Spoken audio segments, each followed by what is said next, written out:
নমস্কার বন্ধুরা, আমি পলাশ বিশ্বাস আর আপনারা দেখছেন পলাশ বিশ্বাস ভিডিওস। আশা করি আপনারা প্রত্যেকে ভালো আছেন এবং আপনাদের বাগানের প্রত্যেকটি গাছ ভীষণ ভীষণ ভালো আছে। বন্ধুরা, থাম্বনেল আর টাইটেল দেখে বুঝতেই পেরে গেছেন যে আজকে কোন বিষয় নিয়ে আলোচনা করতে চলেছি। হ্যাঁ বন্ধুরা, অ্যাডেনিয়াম গাছে প্রচুর ফুল পেতে হবে এবং তার পাশাপাশি এই বৃষ্টির জলকে কাজে লাগিয়ে গোড়াটাকে মোটা করে নিতে হবে। শুধু বৃষ্টির জল নয়, কিছু খাবার দাবার আছে যেগুলো দেখাবো টবের মিডিয়াতে দিতে হবে, এবং কিছু খাবার দাবার আছে যেগুলোকে বলবো যে তরল আকারে মিডিয়াতেও দিতে পারেন বা গাছের পাতায় স্প্রেও করতে পারেন। এই খাবার দেওয়ার মানে কারণে এবং বর্ষাকালে বৃষ্টির জলকে কাজে লাগিয়ে আপনার অ্যাডেনিয়াম গাছ কিন্তু কডেক্স বা গোড়া যেটাকে বলা হয় সেটা মোটা হবে। এবং যেখানে কি কারণে হবে ডিটেলস আমি সমস্তটা আজকের ভিডিওটা চলতে চলতে এই গাছের পরিচর্যা দেখাতে দেখাতে আমি কিন্তু বলতে থাকবো।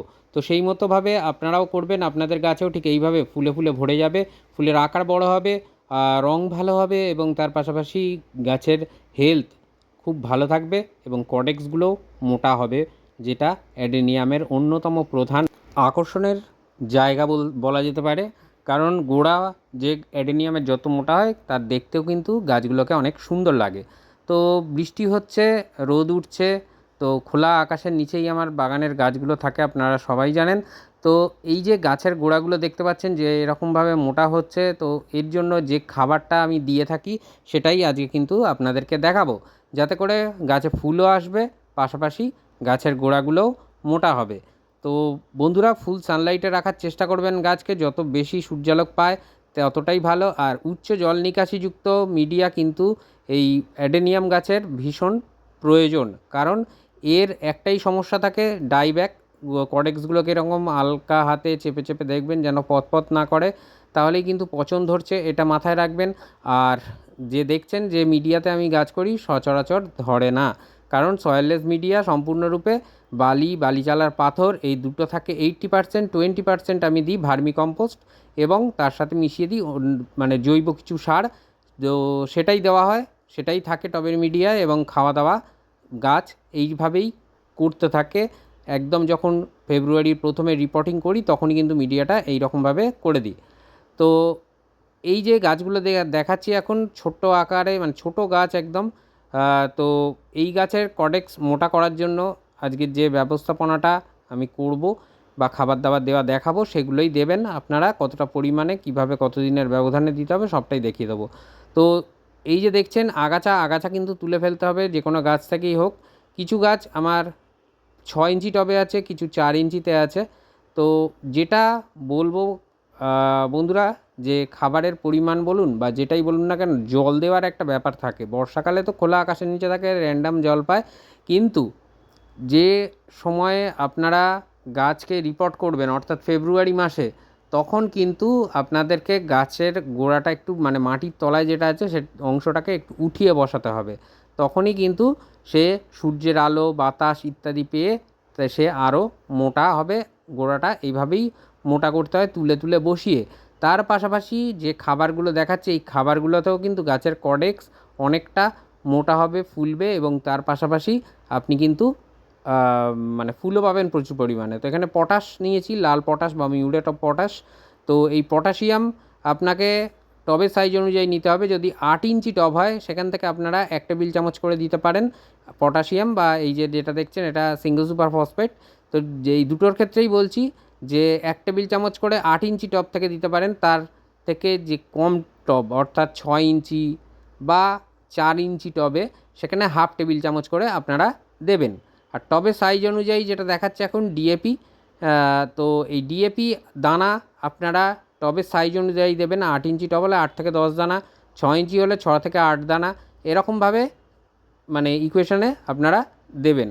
তো দেখুন, খুব ভালো করে খাবারগুলোকে মিশিয়ে নিচ্ছি, ঠিক এইভাবে মিশিয়েও নিতে হবে আপনাদেরকে খাবারগুলোকে, যাতে গাছের প্রত্যেকটা যে মানে কোণা থেকে শিকড় এই খাবার সংগ্রহ করতে পারে। আর যেদিন খাবার দেবেন তারপর থেকে অন্তত টানা 5 দিন আপনারা কিন্তু জলে, মানে বৃষ্টির জলে গাছকে ভেজাবেন না। কারণ আমি যে মিডিয়াতে গাছ করি বা যারা সিন্ডারে করেন, এই খাবার দিলে খাবার গ্রহণ করার আগেই কিন্তু এই যদি টানা বৃষ্টি হয় তাহলে জল কিন্তু, মানে জলের সাথে এই খাবারও কিন্তু ধুয়ে বেরিয়ে যাবে, যাতে সয়েল মিডিয়াতে মাটি থাকে, মানে সয়েল মিডিয়ার মানে দিয়ে যারা গাছ করেন, সিন্ডার মিডিয়া বা এই বালিচালার পাথর এই মিডিয়া ছাড়া যারা গাছ করেন সয়েল মিডিয়ায়, তারাও টানা বৃষ্টিতে অন্তত 2 দিন রাখবেন না খাবার দেওয়ার পরে। এই খাবারটা দিলে হবে কি, একে তো মানে যখন দিচ্ছেন তখন জল দিচ্ছেন, তারপর থেকে জল দেওয়া টোটালি বন্ধ করে দেবেন। অন্তত 3 থেকে 4 দিন জল দেওয়া বন্ধ করে দেবেন। আর দেওয়ার পরে, বন্ধ করার পরে তারপরে যখন জল দেবেন তখন ভরে, টব ভরে ভাসিয়ে জল দেওয়ার দরকার নেই। মোটামুটি মিডিয়াটা ভিজবে, ড্রেনেজ হোল দিয়ে সামান্য জল বেরোবে, এরকম বুঝে কিন্তু আপনারা জলটা দেবেন। তার কারণটা হচ্ছে, মানে অন্তত মানে যতদিন 5 দিন 4 দিন যে জল দেবেন না, তাতে যে ওর মধ্যে মানে অ্যাডেনিয়াম গাছের মধ্যে কিছুটা হলেও ক্রাইসিস তৈরি হবে জলের। যখনই জল দেবেন তখনই কিন্তু সে ভরপুর মাত্রায় জল সংগ্রহ করে রাখার চেষ্টা করবে কডেক্সে, কারণ কডেক্সের মধ্যেই কিন্তু এদের জল, খাবার এগুলো ধরে রাখে এরা, এবং সারা বছর ধরে সেটাকেই খাদ্য হিসাবে গ্রহণ করে। তাই স্ট্রিং করে যাবে যখন কডেক্সগুলো বা কুঁচকে যাবে, তখন ভয় পাবেন না। জাস্ট তারপর থেকে জল খাবার দেওয়া শুরু করবেন, দেখবেন দ্বিগুণ আকারে কডেক্সগুলো কিন্তু ফুলবে। আর ফাঙ্গিসাইডের ব্যবহার এই সময় আপনারা মাসে 2বার করে করতে পারেন। বর্ষাকালের সময় আমি পরিচর্যা দেখিয়ে দেবো সেই মতন, তখন পরিচর্যা সেইভাবে করবেন। এখন এই কডেক্স মোটা করতে গেলে যে কাজটা করতে হবে, যে বৃষ্টির জলকে কাজে লাগাতে হবে। আমি বলেছিলাম এই খাবারটা দেওয়ার পরে আপনারা 1 সপ্তাহ পর থেকে মোটামুটি বৃষ্টির জলে ভেজাতে শুরু করে দিন গাছকে, দেখবেন দুর্দান্ত রেজাল্ট আপনারা কিন্তু পেয়ে যাবেন। এবং প্রচুর পরিমাণে আপনারা যেমন কুঁড়ি বা ফুল পাবেন, তেমন কিন্তু গাছের যে কডেক্সগুলো সেগুলোও কিন্তু দারুণভাবে মোটা হতে শুরু করবে। আর এই যে ছোট্ট গাছটি দেখছেন, মাইক্রোনিউট্রেন্টের অভাবে, বোরনের অভাবে এরকমভাবে হয়েছে। তো সেই ক্ষেত্রে মাইক্রোনিউট্রেন্ট কিন্তু আমাদের গাছের পাতায় স্প্রে করতে হবে, বা আমরা টবের মিডিয়ার মধ্যেও কিন্তু এই মাইক্রোনিউট্রেন্ট দিতে পারি। তো যে কোনো মাইক্রোনিউট্রেন্ট দিতে পারা যায়, সেটা নিয়ে পরে বলছি। তারপরে দেখুন যে কী করছে, এটা হচ্ছে ভার্মি কম্পোস্ট। খাবারগুলো দেওয়ার পরে জাস্ট ভার্মি কম্পোস্ট দিয়ে মালচিং করে দেবেন, খুব মোটা করে দেওয়ার দরকার নেই, সামান্য করে ভার্মি কম্পোস্ট আমরা কিন্তু দিয়ে দেব। এই ভার্মি কম্পোস্টের মধ্যে থেকেও গাছ কিন্তু প্রচুর মাত্রায় নাইট্রোজেন শোষণ করবে, এবং গাছের যেমন বৃদ্ধি হবে তেমন কিন্তু এর মধ্যে মাইক্রোনিউট্রেন্টও আছে, যেটার ফলে কিন্তু গাছ ফুলও দেবে, ফুলের কুঁড়ি ঝরা এগুলো কিন্তু সেভাবে থাকবে না। আর এই ভার্মি কম্পোস্ট বা 1 বছরের পুরনো গোবর সার বা যদি আপনারা দেন, তাহলে দেখবেন যে এই বর্ষাকালে কিন্তু দারুণ কাজ করে, এবং খুব সুন্দরভাবে গাছ কিন্তু এই খাবার গ্রহণ করে তার নিজের চেহারা অর্থাৎ কডেক্সটাকে ফুলিয়ে তোলে। তো যেভাবে দেখালাম বন্ধুরা, আর এই খাবারটা কতদিনের ব্যবধানে দেবেন, এই খাবারটা যদি মিডিয়া, সিন্ডার মিডিয়ায় থাকে অ্যাডেনিয়াম, বা এই রকম আমার যে বালিচালার পাথর, বালি এই মিডিয়ায় যদি থাকে, তাহলে আপনারা 10 দিন ছাড়া ছাড়া এই খাবারটা দিন। আর যাদের মাটির মিডিয়ায় আছে তারা কিন্তু 15 দিন অন্তর দিতে পারেন এই খাবার। আর এটা যেটা দেখছেন বায়োভিটা-এক্স মাইক্রোনিউট্রেন্ট বা সিউইড বেস ফার্টিলাইজার, এটা প্ল্যান্ট হেলথেরও কাজ করে থাকে, গ্রোথের কাজ করে। তো এটাকে আপনারা গাছের পাতায় স্প্রেও করতে পারেন 1 লিটার জলে 1 ml নিয়ে, বা অন্য যে কোনো মাইক্রোনিউট্রেন্টও আপনারা প্রদান করতে পারেন। আমি কিন্তু এর বিজ্ঞাপন করছি না, আমি জাস্ট আমার বাগানে ব্যবহার করি তাই বলে দিচ্ছি। এছাড়াও এর পরিবর্তে আপনারা সাগরিকা ব্যবহার করতে পারেন, all in gold super, Agromin gold, Agromin max, এরকম প্রচুর কিন্তু মাইক্রোনিউট্রেন্ট বা অনুখাদ্য পাওয়া যায়। যে কোনো মাইক্রোনিউট্রেন্ট অনুখাদ্য দিলেই কিন্তু আপনাদের হবে, কিন্তু অনুখাদ্য বা মাইক্রোনিউট্রেন্ট আপনাদের গাছের পাতায় স্প্রে করতে হবে, বা টবের মিডিয়ায় আপনাদেরকে জলের সাথে মিশিয়ে দিয়ে দিতে হবে।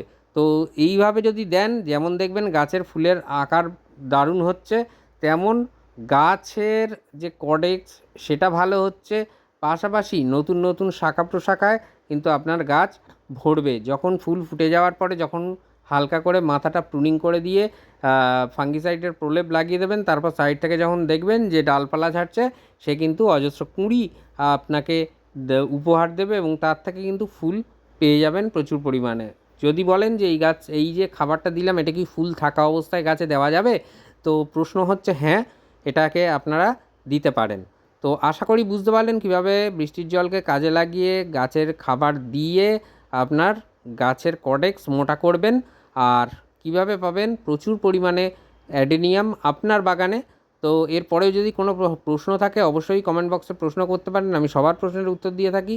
তো মন থাক চিরসবুজ, পৃথিবী হোক সবুজময়, এই বলে আজকে এখানেই সমাপ্ত করছি। আবার আসছি আগামীকাল ঠিক সন্ধ্যে 6টায় বা 7টায়। তো ততক্ষণ সকলে সুস্থ থাকুন, ভালো থাকুন, প্রচুর পরিমাণে গাছ লাগানোর পাশাপাশি দেখতে থাকুন পলাশ বিশ্বাস ভিডিওস। মন থাক চিরসবুজ, পৃথিবী হোক সবুজময়।